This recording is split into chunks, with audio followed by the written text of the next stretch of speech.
100%. Well, this speaks to something that one of the reasons I really wanted to speak to you isn't just the following you've amassed. And by the way, I feel it's important to stress 86 videos with the subscriber count and the view count you have is insanity. There are people that would have to publish literally 86,000 videos in order to amass that kind of response.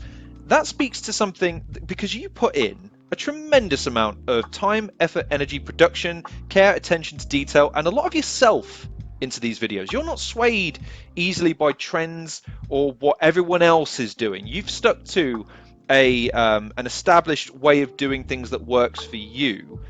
But it also speaks to the fact that, because it must have been tempting, as hard as it is to produce what you do, to maybe can I find a way of maybe can I do a 15-second review, or can I do a historical review in a minute or on a podcast, like, you know what I mean? Like, so definitely moments like that. Like, do you remember, I think it was back in 2016 or something, there was this trend of like people doing videos talking about stuff. Yes. It'd be like footage of them playing CS Pro Go or Counter Strike or some crap shit like that. Like Leafy, I remember, did that all the time. And I thought, how funny would it be if I was to do like the Battle of Waterloo, but I would just have like video game footage playing in the background with no attempts for editing whatsoever. So I was advised by friends, like, that's not a good idea because that would date the video kind of years from now, and people wouldn't get it, the joke, because it was that sort of snapshot at the time.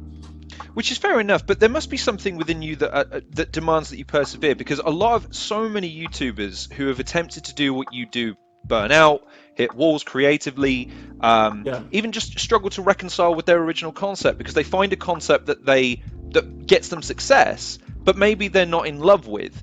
You certainly have persevered through the adpocalypse, the changing landscape of the content, the way that YouTube is now pushing shorts and content that's on a repetitive basis, daily if not weekly. How do you persevere? How do you mentally reconcile that? I mean, I think I struggle just like all the other content creators. Say struggle, I mean, like, it's very exhausting trying to predict where YouTube is going to go and stuff. But sorry, that's a really good question there. I try not to think about it too much. That's the honest thing, because it is, there's been a couple of times I think about throwing in the towel and stuff, but I just try to focus as much as I can, like, on the content, and for some reason it just sort of works. A few moments later. Again, I can't emphasize enough how much respect I have for that application, because I do know because the other thing as well is, I don't know if people understand as a content creator, and you'll know this way better than me, is when you're not uploading, there's this, you feel like you're standing still or sinking, like you like the views aren't, you know what I mean, and there's always this pressure, just get it done, get it out. But then when you do and it doesn't get the response and traction that you hoped it would have done, then you feel like, oh man, I really should have. So then it becomes a juxtaposition. Do you give in, or do you stick to your creative and your demands as a producer? You know what I mean? I just kind of do that one piece of content, then sort of move on. Like, I got like people coming up to me saying, "Oh, in this review you said this." I'm like, "Did I?" Like, I can't remember.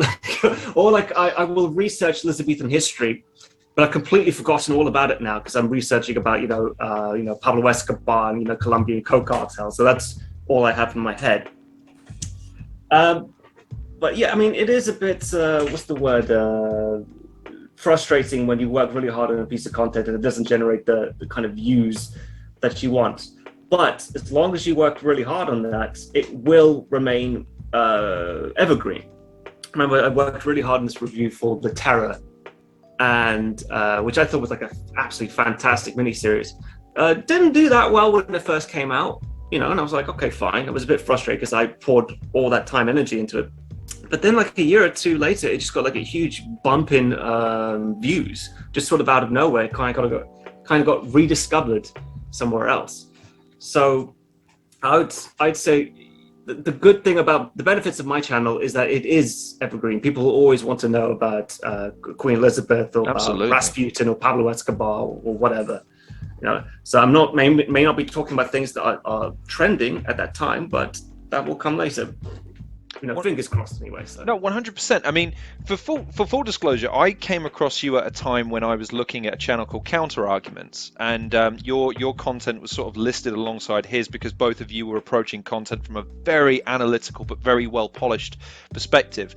And his content was evergreen, just like your content is evergreen. I can't tell you how many times I've gone back to watch these because here's the thing. I don't mean that because it's a lot of. I mean, I watched the Narcos, the two-part Narcos videos you did, and they're fantastic. Watch them again the following week just because you garner more and more as you watch because some facts stick in your mind, some don't, or some jokes. I mean, the other reason why people should really wait to get these videos.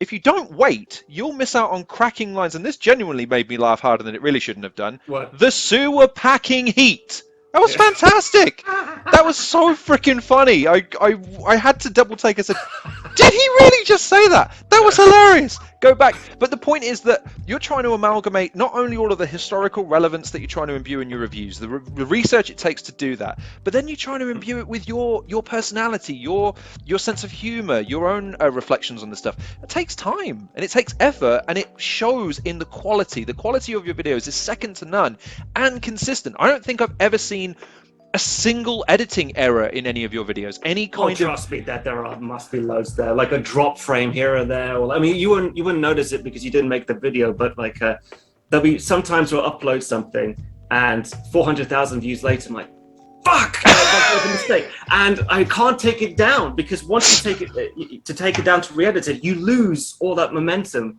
because when a video has loads of views, it only generates more and more views. So yeah. And those are the times where I just have to kind of sort of suck it up, and try my hardest to make sure that doesn't happen again. So.